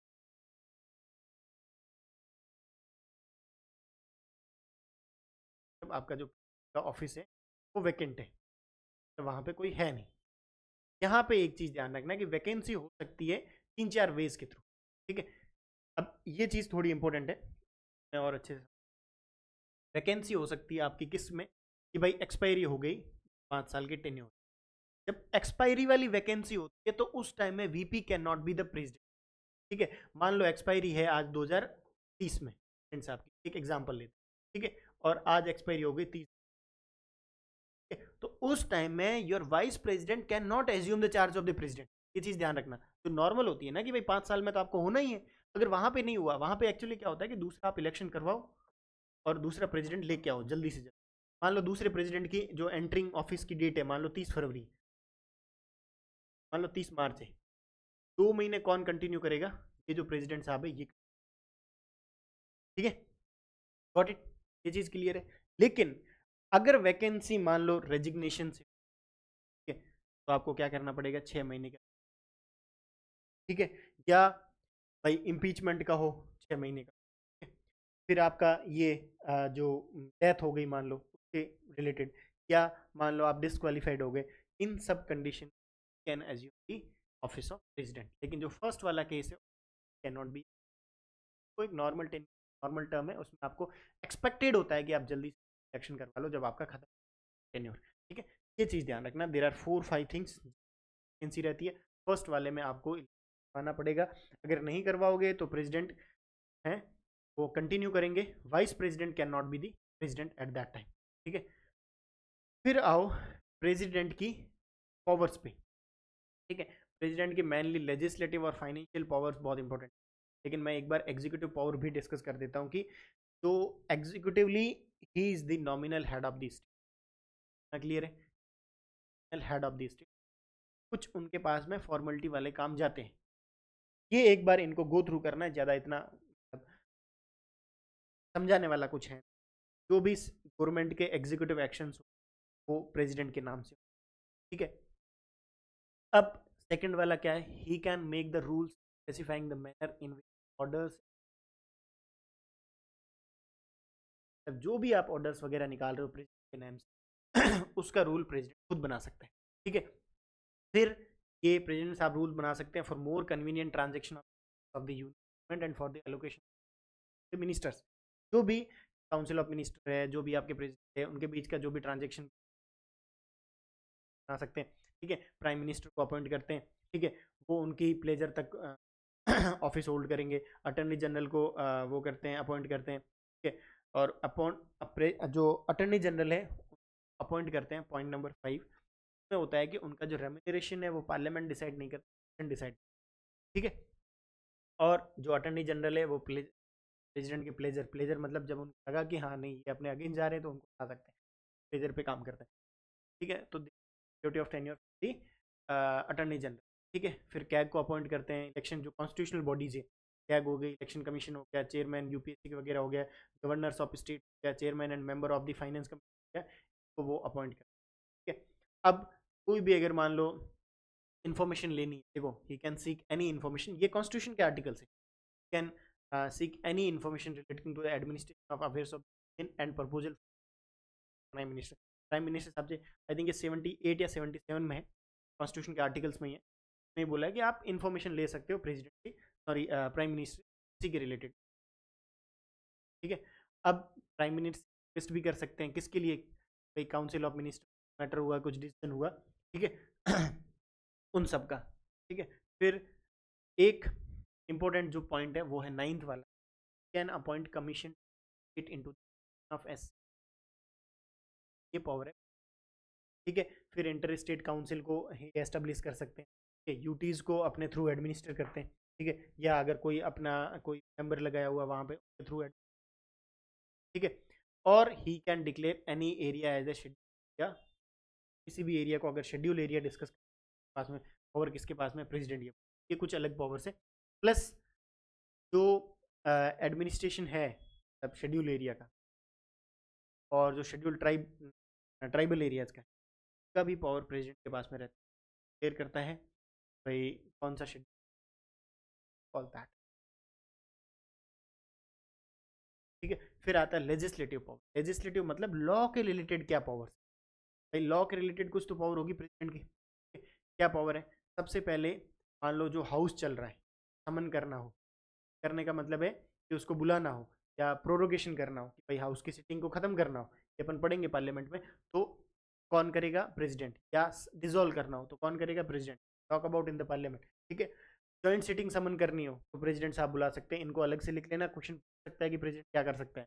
ठीक है, और जॉइंट सिटिंग को समन कर सकता है, और जॉइंट सिटिंग कौन प्रिसाइड करेगा, लोकसभा का स्पीकर। ठीक है, और हर साल जब फर्स्ट सेशन होता है जनरल इलेक्शन के बाद में, या फर्स्ट सेशन होता है जो हर साल का, उसको प्रेसिडेंट एड्रेस करता है, एंड दिस आज इन गवर्नर, ऑलरेडी ये हुआ है। ठीक है, सेकंड वाला पॉइंट इज क्लियर। थर्ड वाले पॉइंट में भाई वो एक कोई मैसेज भेज सकते हैं हाउस ऑफ पार्लियामेंट में विद रिस्पेक्ट टू पेंडिंग और इन द पार्लियामेंट, और अदरवाइज काम हो तो क्या कर सकते हैं, इंपॉर्टेंट। ठीक है, फिर अगर मान लो स्पीकर और डिप्टी स्पीकर एब्सेंट हो, जब उनकी पोस्ट वैकेंट हो, उस टाइम में he can appoint any member of the Lok Sabha to preside over its proceeding. मान लो स्पीकर और डिप्टी स्पीकर दोनों वैकेंट हो, तो वो किसी मेंबर को अपॉइंट कर सकते हैं। ठीक है, and same goes with Rajya Sabha और ठीक है, 12 मेंबर्स को नॉमिनेट करेगा राज्यसभा के लिए, कहाँ से, स्पेशल नॉलेज और practical experience, literature, science, art and social. देखो ये चीज़ ध्यान रखना, 4 चीज़ें हैं। ठीक है, पूछ सकता है कि भाई जो नॉमिनेशन करता है वो literature, science, art and social science से करता है, फाइनेंस वगैरह इन सब। ये क्लियर हो गया क्या टॉपिक से वो करता है। ठीक है, अब डिसक्वालिफिकेशन जो आपका होता है आरपीए में, 10 शेड्यूल वाला तो वो हो गया।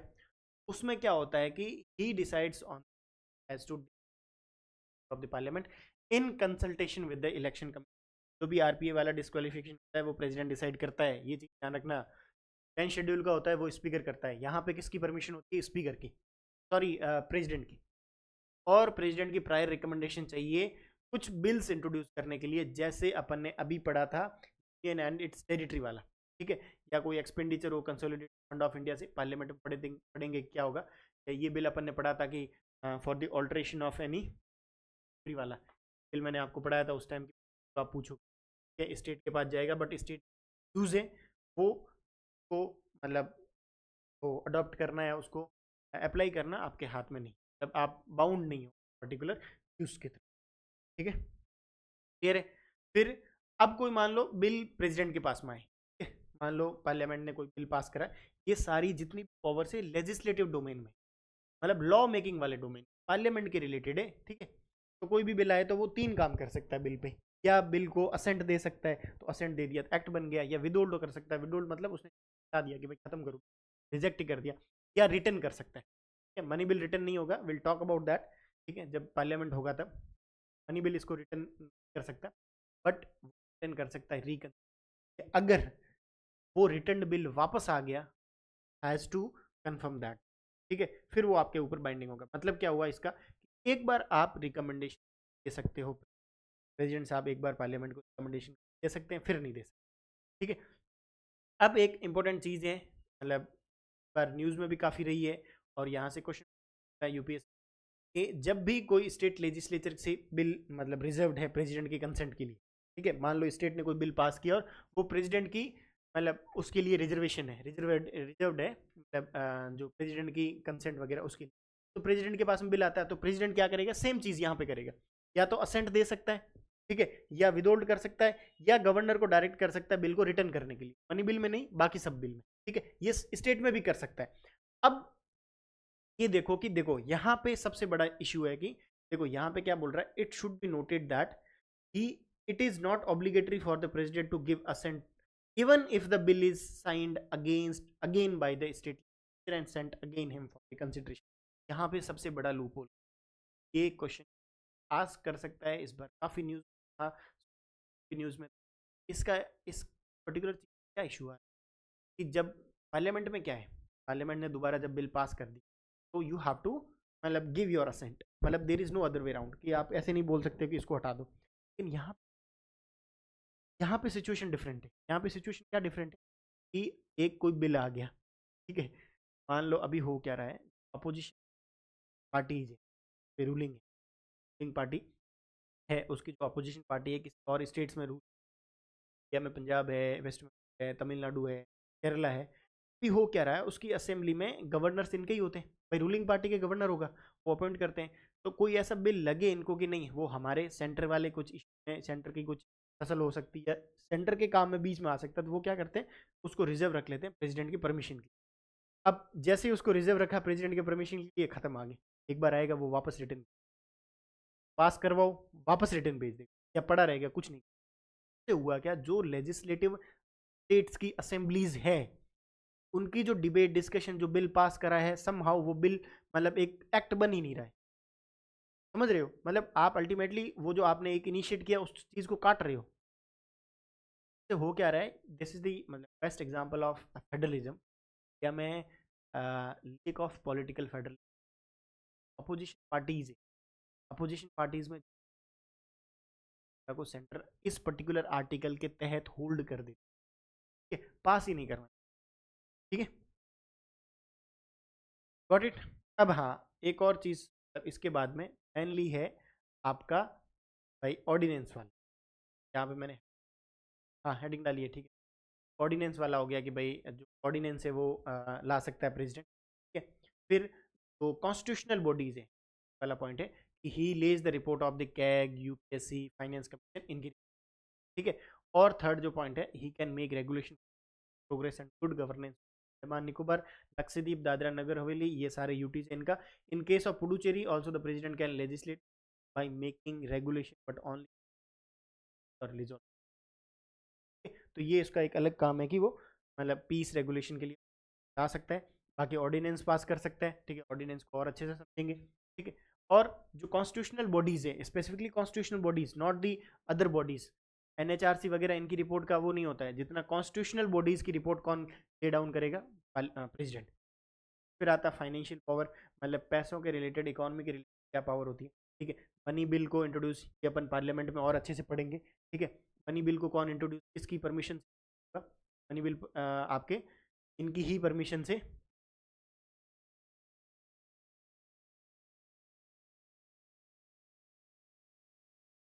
आपका पहला हो गया मनी बिल, बिल हो गया। उसके बाद में बजट आप जब भी पार्लियामेंट में लेके आओगे तो प्रेसिडेंट की परमिशन क्या आओगे, ठीक है। एंड कोई भी डिमांड ऑफ ग्रांट है, point number third about the financial powers, कोई भी डिमांड ऑफ ग्रांट है ये रिकमेंडेशन ला सकते, रिकमेंडेशन पे ला नहीं सकते हो, ठीक है। फाइनेंस कमीशन कौन कॉन्स्टिट्यूट करता है, प्रेसिडेंट, ठीक है। तो these are the financial power of the president, ठीक है। फिर तो पार्लियामेंट में बजट आता है। अब यूपीएससी ने पिछले साल, मतलब एक आपको इंटरेस्टिंग फैक्ट, पिछले साल क्या किया कि इन्होंने same question, president sorry prime minister causes to laid before the parliament financial, क्या होगा, गलत होगा, बट यूपीएससी ने सही माना है। लेवल ऑफ बोलूँगा या the level of subject that they guys are, अगर बाउंड्री पर 24 वाले पीटी में आई गॉट 85.23 और कट ऑफ वाज 80, ठीक है। और यही क्वेश्चन था एक, अगर मैं उस पर्टिकुलर एक क्वेश्चन पे ही जाऊं, तो वो जो एक नंबर है, एक जो मतलब क्वेश्चन है जो आपकी वजह से गलत हुआ है, सोचो अगर किसी का यहाँ पे लास्ट अटेम्प्ट होता, कहाँ गया आपका जस्टिस, कहाँ गया आपकी कॉन्स्टिट्यूशन मॉरलिटी, कहाँ गई आपकी प्रीएम्बल फिलॉसफी, अभी जो एक इतनी बड़ी इंस्टीट्यूशन बात करते हैं, ये क्वेश्चन अगर तुम गलत कर रहे हो तो इसके अभी के टाइम में क्या हो रहा है कि प्री का तो नेचर है अनप्रडिक्टेबिलिटी वाला, वो थोड़ा सा बढ़ गया है।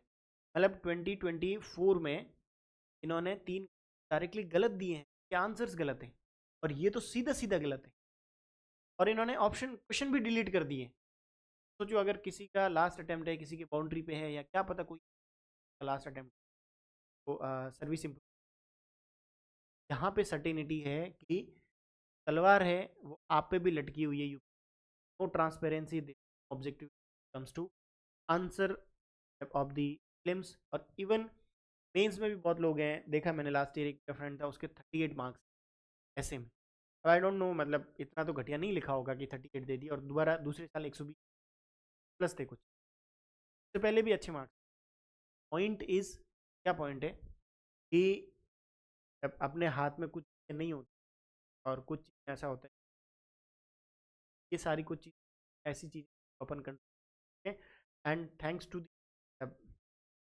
बहुत लोगों ने जिन्होंने एफर्ट पर यूपी जस्ट प्री के बाद में दे रहा है प्रोविजन, होपिंग दैट कि इस बार आप लोगों को थोड़ा सा और आएगी रिगार्डिंग दी, ये आंसर बहुत वेरी करते, लिटरली बहुत वेरी करते हैं, ठीक है। क्लियर है ये चीज़, ठीक है।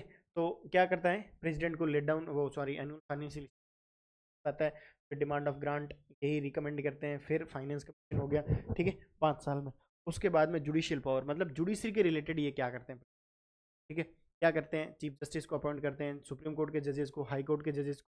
जब अपन पढ़ेंगे तब आपको लगेगा कि हाई कोर्ट के जजेस को भी अपॉइंट कौन करता है, प्रेसिडेंट, ठीक है। सुप्रीम कोर्ट से एडवाइस ले सकते हैं एनी क्वेश्चन ऑफ लॉ और फैक्ट, जब जुडिशरी का पढ़ेंगे 143 आर्टिकल पढ़ेंगे अच्छे से, ठीक है, कि एडवाइस जो भी सुप्रीम कोर्ट टेंडर कर रहा है वो बाइंडिंग नहीं है, विल टॉक अबाउट दैट।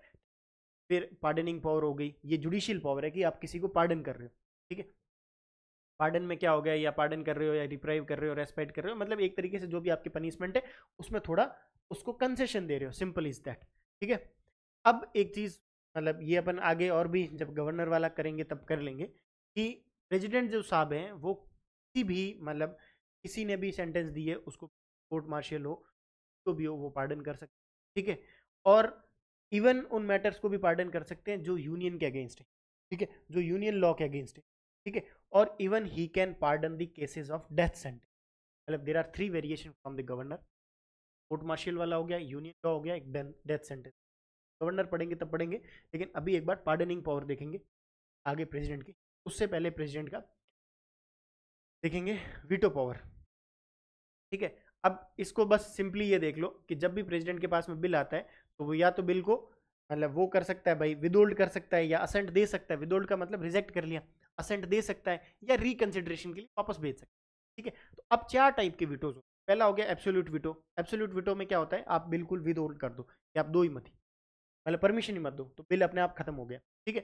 फिर मान लो ये जैसे कोई प्राइवेट बिल वगैरह है या कुछ पहले की गवर्नमेंट का है, तो उसको एब्सोल्यूट कर सकता है, ठीक है। फिर आता है सस्पेंसिव विटो। सस्पेंसिव विटो क्या होता है, मान लो आप रिकंसिडरेशन के लिए पास दिया है, कि अभी जब मैंने बोला था ना थोड़ी देर पहले कि रिकंसिडरेशन के आपने भेजा है और वापस बिल पास होके आ गया, तो वो आएगा इसमें, इसमें सस्पेंसिव विटो में।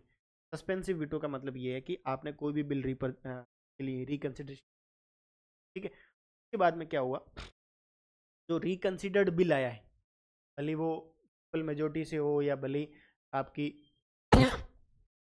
भले वो सिंपल मेजोरिटी से हो या हायर मेजोरिटी से हो, अपने को कोई मतलब नहीं, you have to give the assent, ठीक है। गॉट इट, मैं क्लियर है, ठीक है। फिर आओ तीसरा, मनी बिल में तो वैसे होता नहीं है।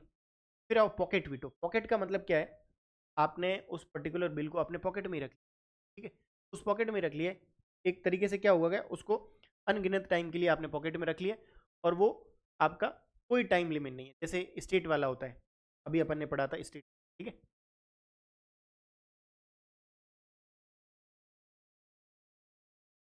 ठीक है, फिर आओ क्वालिफाइड वीटो।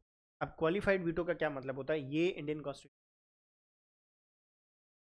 ठीक है, क्वालिफाइड मतलब कोई भी चीज़ वापस क्वालिफाइड होती है, क्वालिफाइड है या नहीं। क्वालिफिकेशन में क्या होता है, मान लो एक कोई आपने रिकन्सिडरेशन में क्या होता है कि पहले सिंपल, अब उसके लिए हमें बस वापस आ जाना है।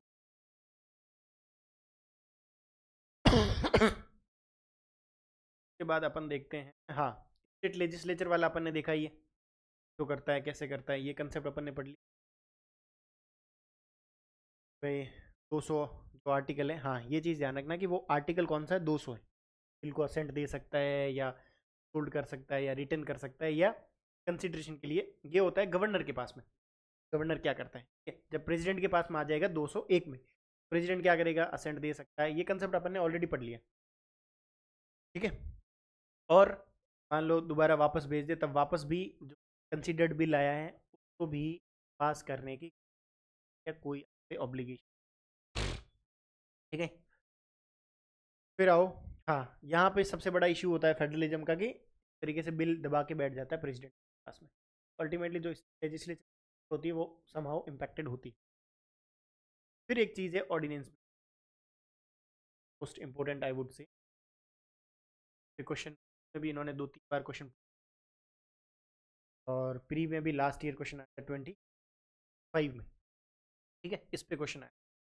एक बार अपन ऑर्डिनेंस मेकिंग जो पावर है उसको डिस्कस करेंगे अच्छे से, ठीक है। ऑर्डिनेंस मेकिंग पावर क्या है, सिंपली ऐसा है भी आपके दोनों,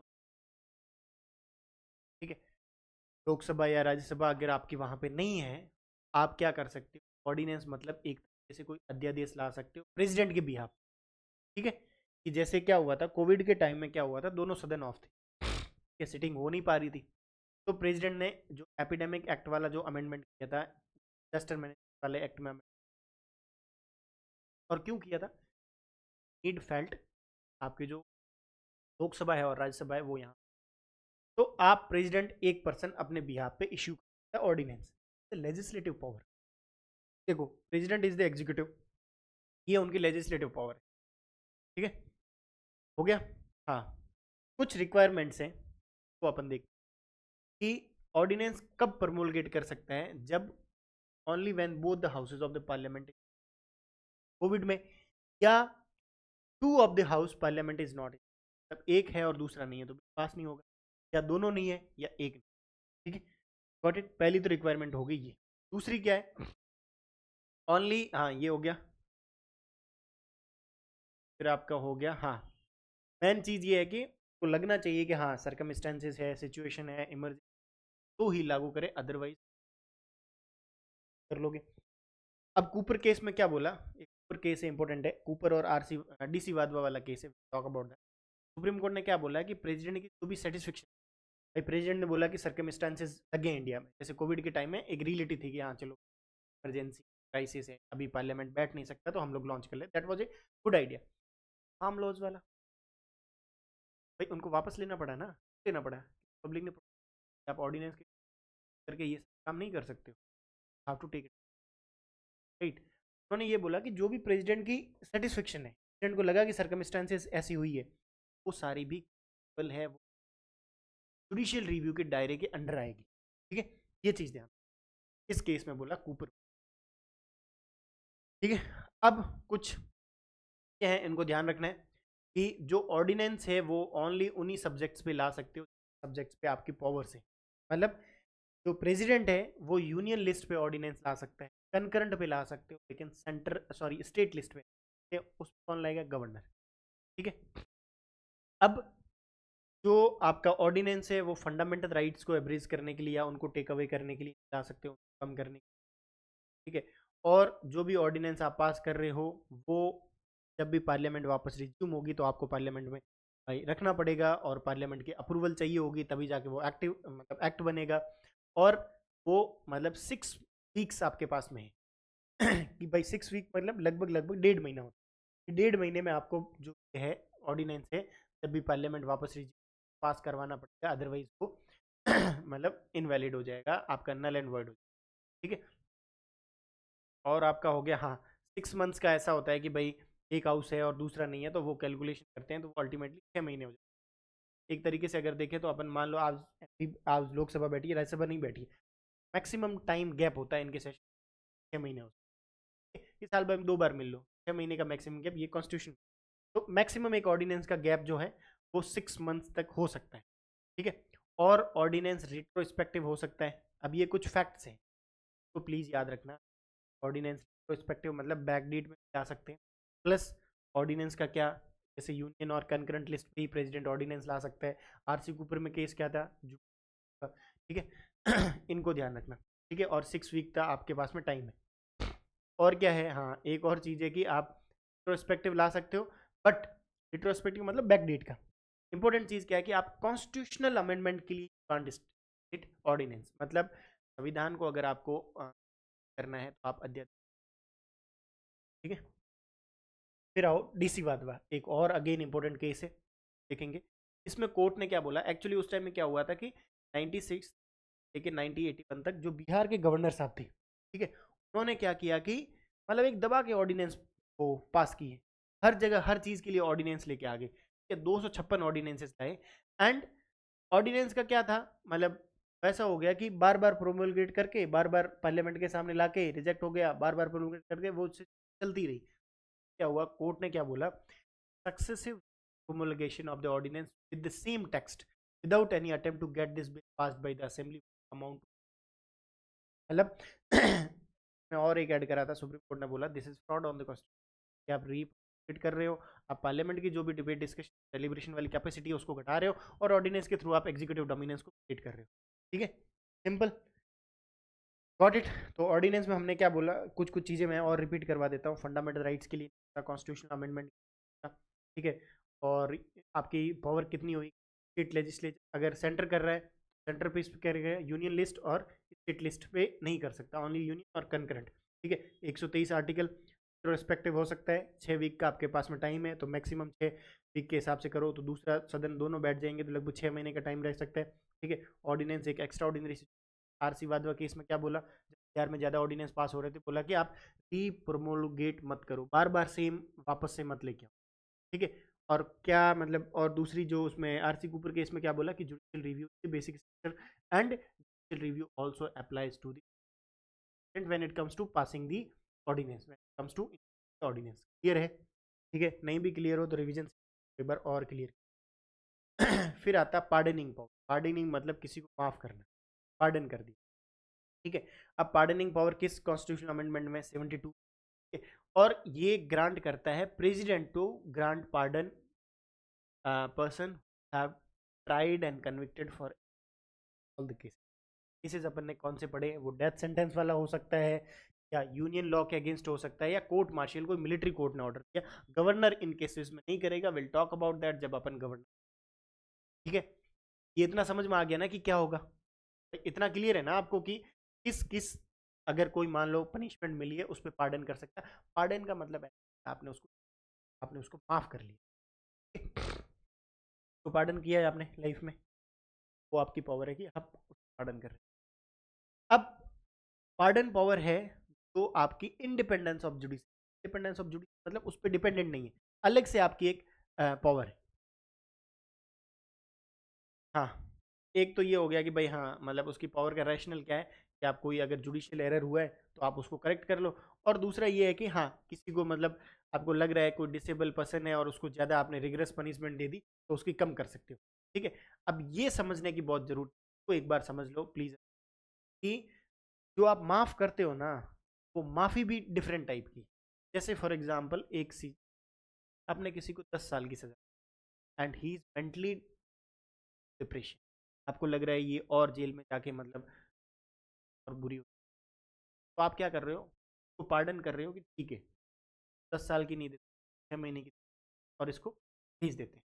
ठीक है, एक आपको लगा कि मान लो नॉर्मल आदमी गया कोर्ट में, 10 साल की सजा दी है, आपको पार्डन करना हो, आपने सोचा कर लिया, 10 साल का 7 साल का, ठीक है। या मान लो 10 साल की, मान लो काले पानी की पहले जो सजा देते थे बहुत फिगरस, उसको लाके उन्होंने छोटा नेचर, ठीक है। या किसी को फांसी की सजा को उम्र कैद कर दी, फांसी में यार बंदा ही चला जाए, ठीक है। तो ये different different forms of the pardoning है, इनको देखेंगे और अच्छे से समझ लेना। पहला आता पार्डन, पार्डन मतलब आपने टोटली ही रिमूव कर दी, ठीक है। मतलब आप अब बस आप गिल्टी जो हो, अब गिल्टी नहीं हो, आप कन्विक्टेड नहीं हो, आप अपने घर जाओ, बढ़िया आराम से रहो और सोसाइटी के लिए कुछ वेलफेयर का काम करो। आपने जो भी काम बुरा किया है उसको पार्डन कर दिया, टोटल टोटल रिलीव, ठीक है। फिर आओ दूसरा, कम्यूटेशन, ये वर्ड ध्यान है। कम्यूटेशन का क्या होता है, आप सब्सटीट्यूट करते हो एक फॉर्म ऑफ पनिशमेंट दी तो दूसरी थोड़ी लाइटर वन। क्या किया है, मान लो डेथ सेंटेंस दी, उसको लाइफ कम्यूट कर दिया, क्या कर दिया, ठीक है, उसको लाइटर फॉर्म में डाल, ठीक है। सेकंड नेचर ऑफ आपकी पार्डनिंग है। क्या हो गया, रेमिशन। रेमिशन क्या हो गया, आपने टाइम को रेमिट कर दिया, कम कर दिया, ठीक है। नेचर आप चेंज नहीं कर रहे हो, 10 साल की जो रिगरस पनिशमेंट है उसको कर रहे हो 7 साल में, 10 year is converted into 7 years, ठीक है। फिर आओ रेस्पाइट, ये एक है जो अलग से ध्यान रखना पड़ेगा, इसको ऐसे ध्यान रख लो कि कोई डिसेबल पर्सन को आपने 14 साल की सजा दी, आपको बाद में लगा कि यार नहीं, डिसेबल पर्सन है या मेंटली थोड़ा डिप्रेशन में, तो 14 साल ज़्यादा हो जाएगा, बेचारे को कम दे देते। एक आपका थॉट आया, तो आपने उसको लाइटर सेंटेंस, ठीक है। या कोई प्रेग्नेंट वुमेन हो या माइनर हो, बच्चा हो, उसने कुछ कर लिया है, तो उसको आपने कम सजा दी, ठीक है। फिर आता है रिप्राइव, उसको आपने क्या किया, टेम्परेली स्टे लगा लिया, तो भी एग्जीक्यूशन है सेंटेंस उस पर, ठीक है। जैसे स्टे ऑन डेथ, ताकि आप मर्सी पिटीशन लगा लो, डेथ पे अगर स्टे लगा लिया तो। अब देखो, मतलब बेसिक आपको समझ आ गया, एक बार मैं और रिवाइज करवा, भाई इसका पूछ सकता है रेस्पाइट का क्या है, क्योंकि इस बार मेंस में क्वेश्चन ने पूछा है पार्डनिंग पावर का, प्री में भी क्वेश्चन, ठीक है। पहला हो गया पार्डन, पार्डन में आप टोटली पार्डन करते हो, ठीक है। कॉम्पिटिशन में क्या करते हो, आप सब्सटीट्यूट डेथ सेंटेंस को लाइफ प्रेजेंट, ठीक है। रेमिशन में क्या, टाइम कम कर देते हो। रेस्पाइट में क्या, एक रेस्पाइट अलग से याद रखना है कि जो कोई डिसेबल आदमी हो या थोड़ा डिप्रेशन में हो मेंटली, उसकी आपने उसको कम पनिशमेंट, ठीक है। रिप्राइव में क्या हो गया, प्राइव में आप एक तरीके से टेम्परेली स्टे लगा देते हो, ठीक है। They are the 5 kind of pardoning power जो प्रेसिडेंट के पास, ठीक है, क्लियर है। फिर आते हो, हाँ, पार्डनिंग पावर जो गवर्नर की है, अपन अगेन मतलब इसके जस्ट बाद में गवर्नर का वीडियो आएगा, एंड जो भी अपन ने प्रेसिडेंट में पढ़ा है will compare it to the governor, और गवर्नर को पता हो जाएगा, आप बस 15-20 मिनट कवर हो जाएगा, ठीक है। अब आओ पार्डनिंग पावर गवर्नर की कैसे अलग है। भाई एक तो मैंने बिगनिंग में आपको डिस्कस किया था कि भाई प्रेसिडेंट कैन पार्डन सेंटेंसेस, कौन सी, जो कोर्ट मार्शल की होती है, बट गवर्नर नहीं कर सकता। प्रेसिडेंट डेथ पार्डन कर सकता है लेकिन गवर्नर नहीं कर सकता, ठीक है। और हाँ, बाकी गवर्नर ये कर सकता है कि भाई सस्पेंड हो गया, रेमिट हो गया, कमिट हो गया वगैरह, ठीक है, गॉट इट। फिर आओ आ, हाँ, ये वाला कि सुप्रीम कोर्ट ने मतलब क्या पार्डनिंग पावर को एग्जामिन किया और कुछ फैक्ट्स बताएं, कुछ उन्होंने इंटरप्रेट किया पार्डनिंग पावर को, अपन डिस्कस, ठीक है। एक तो ये है कि आपके पास में कोई राइट नहीं है, you don't have the right of pardoning, ये चीज़ ध्यान रखना, ठीक है।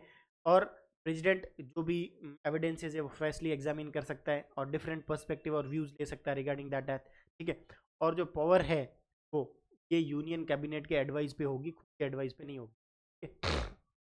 और प्रेसिडेंट को आपको रिप्लाई देने की कोई, ये एक एक्स्ट्रा ऑर्डिनरी पावर है एक्चुअली, मतलब इसमें जुडिशरी वगैरह इनका कोई इतना रोल नहीं है, आप दे दो, आप कर लो, लेकिन काउंसिल ऑफ मिनिस्टर की एडवाइस जरूरी, ठीक है।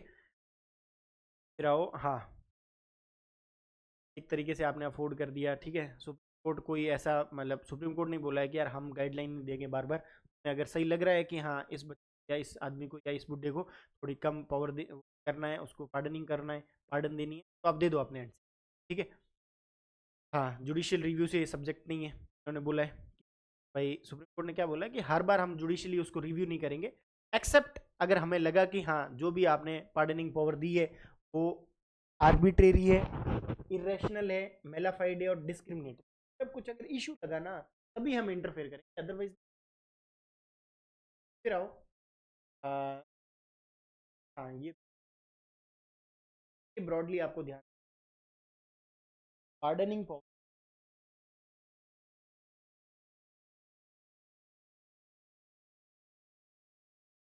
पहला फाइट है, तो ये रही ये सारी चीज़ें। और क्या इसमें अलग से हो सकता है?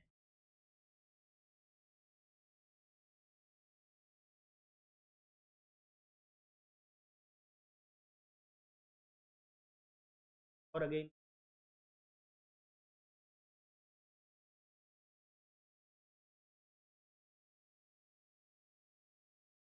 Best effect.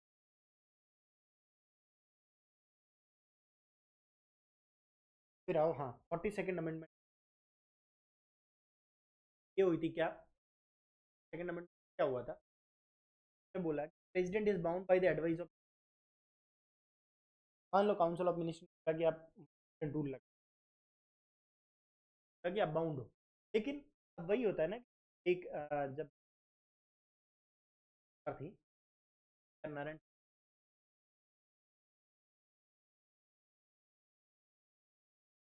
स्पेशली देखो, बाद में वो ही नहीं। तो क्या मतलब, आपने जब ऑप्शन दिया ना, ऑप्शन की कार बची।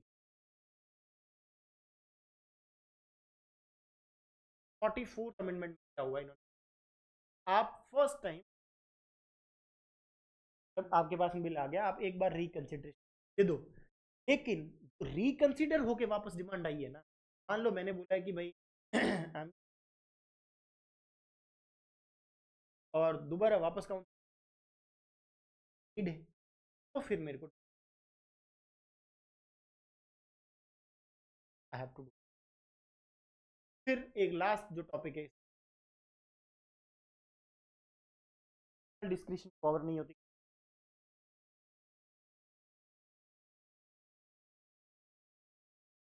कब पार्टी के आप कर सकते। मान लो कल को ऐसा होता है जेपी के पास में, मान लो पार्टी के पास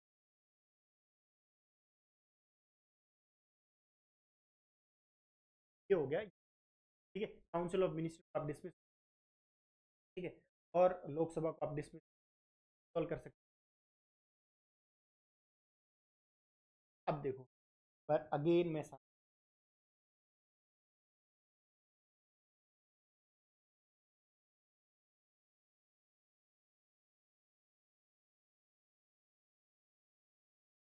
और राष्ट्रपति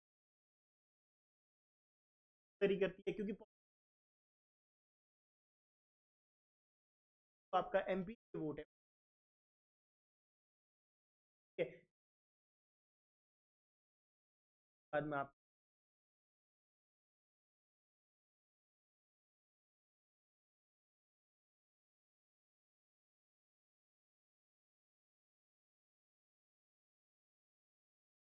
और हमने क्या पढ़ा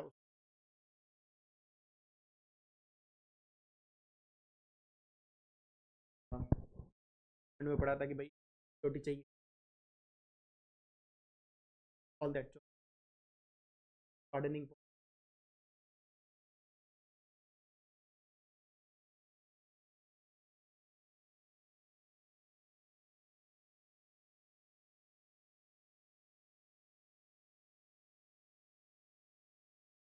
प्रोटेक्ट कर दिया के, ठीक है। और इसके लास्ट में अपन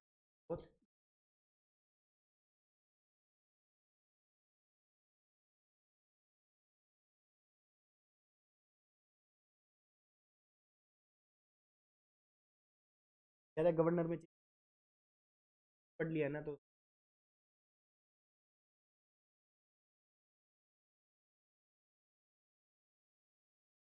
कौन सी कौन गवर्नर और बाकी सारे